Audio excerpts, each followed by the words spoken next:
ഇന്നുണ്ടായ ഒരു സംഭവം ലൈക്ക് ഗബ്രി അത് ജസ്റ്റ് ഒരു തമാശ എന്നുള്ളൊരു രീതിയിൽ മനസ്സിൽ കുഷ്ടം എന്നുള്ള രീതിയിലൊരു കാര്യം സംസാരിച്ചു. It's just A fun talk. അതൊരു ദേഷ്യത്തിൻ്റെ പുറത്തോ അല്ലെങ്കിൽ ഒരാളിങ്ങനെ സ്റ്റാമ്പ് ചെയ്യുന്ന രീതിയിലൊന്നും സംസാരിച്ചല്ല. ആ സമയം എന്താ പറയുക, മുത്തി ചത്ത് കട്ടിലൊഴിഞ്ഞപ്പോൾ എന്നുള്ള പോലെ തന്നെ അത് രതീഷ് കയറി അങ്ങോട്ട് പെരുപ്പിച്ചു. ജാസ്മിനും പറഞ്ഞു അങ്ങനെ ഒരു സംഭവം ഉണ്ടായിട്ടെന്നുള്ളത്. പക്ഷേ രതീഷ് വൺ പ്ലാനിങ് ആണ്. അത് കുളിപ്പിച്ച് കൊച്ചിലതാക്കുമെന്ന് എനിക്ക് അറിയാൻ പാടില്ല. എന്നിട്ട് രതീഷിൻ്റെ ഒരു ഡയലോഗാണ് നിങ്ങളിപ്പോൾ കേട്ടത്.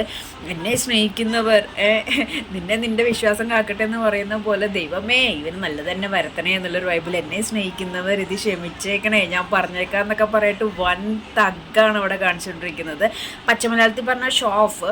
രതീഷ് സത്യം പറഞ്ഞു കഴിഞ്ഞിട്ടുണ്ടെങ്കിൽ എന്താ പറയുക, എല്ലാ സീസണും കണ്ടിട്ട് പഠിച്ചിട്ട് വന്നേക്കണേ എന്നുള്ളത് എനിക്ക് നല്ലൊരു ഡൗട്ടുണ്ട്. അത് മാത്രമല്ല, നുഴഞ്ഞ് കയറ്റം നൈസായിട്ട് ഗബ്രിയുടെ കയ്യിൽ നിന്ന് അതൊന്നും ഉദ്ദേശിച്ച് പറഞ്ഞല്ല. ആ ഒരു ജസ്റ്റ് ഒരു നോർമൽ ടോക്കിൻ്റെ ഇടയിൽ നമ്മൾ ഫൺ ആയിട്ടുള്ള രീതിയിൽ സംസാരിച്ചാന്നുള്ളത് കാണുമ്പോൾ എല്ലാവർക്കും മനസ്സിലാവും. പക്ഷേ അതിനെ മുതലെടുത്തിട്ടുള്ളൊരു ഗെയിം പ്ലാൻ ഒന്ന് ആലോചിച്ച് നോക്കിക്കുക. അതിനെ വളച്ചുപിടിച്ച് ലാലോട്ടൻ തെറുപ്പിച്ചിട്ടുണ്ട്. പിന്നെ പ്രേക്ഷകർ അവരെ വിട്ട് കളഞ്ഞിട്ടുണ്ട്. സകലമാന രീതിയിൽ മെൻ്റലി തളത്തിങ്ങനെ വലിച്ച് നിലത്തോട്ടിട്ടിട്ട് ഗബ്രി അവസാനം എൻ്റെ പൊന്നോ എന്നുള്ളൊരു വൈബിലോട്ടാക്കി. അതിൻ്റെ ഇടയിലേക്ക് കയറിയിട്ട് രതീഷിൻ്റെ പെർഫോമൻസ് എന്ന് പറഞ്ഞ മാതിരി ലൈക്ക് ഇനി എന്ത് പറയും ഗബ്രി എന്നുള്ള രീതിയിൽ അവനെ കൺഫ്യൂസ് ചെയ്യിപ്പിച്ച് നിർത്തിയിട്ടുള്ള രീതിയിലായിരുന്നു രതീഷിൻ്റെ പെരുമാറ്റം എന്ന് പറഞ്ഞിട്ടുണ്ടെങ്കിൽ.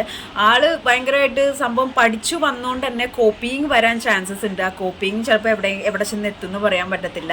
അപ്പോൾ രതീഷിനെ പോലത്തെ ഒരാൾ ഒരു തരത്തിൽ ബിഗ് ബോസിൽ നല്ലതാണ്. കാരണം കണ്ടന്റ് ഉണ്ടാവും. ആൾ എന്താണ് എവിടെയാണെന്ന് ഇങ്ങനെ വെറുതെ ഒരു കണ്ടന്റ് ഉണ്ടാക്കുന്നതല്ല, എന്തിനാണെങ്കിലും കുറച്ച് പെരുപ്പിച്ച് കാണിച്ചുകൊണ്ട് തന്നെ ഒരു നമ്മളെല്ലാവരെ പോലെ തന്നെ ആളുകളെ പോലെ പ്രേക്ഷകർക്കൊക്കെ ഒരു ടോക്കറ്റീവ് കണ്ടന്റ് ആക്കി മാറാനായിട്ട് രതീഷ് നോക്കുന്നുണ്ട്.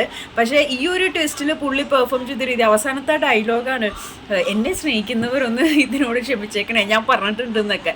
അപ്പോൾ നീ അത് പറഞ്ഞോ, എനിക്ക് വിഷയമൊന്നുമില്ല എന്നുള്ള രീതിയിൽ ഒരു ഉന്തിൻ്റെ ഒരു തള്ളെന്നുള്ള രീതിയിൽ സംസാരിച്ച ആ ഒരു സ്ട്രാറ്റജി എന്ന് തന്നെ പറയാം. അപ്പോൾ രതീഷിൻ്റെ ഒരു സ്ട്രാറ്റജി വൈബ് നമുക്ക് ഏകദേശം എല്ലാവർക്കും മനസ്സിലായി തുടങ്ങി.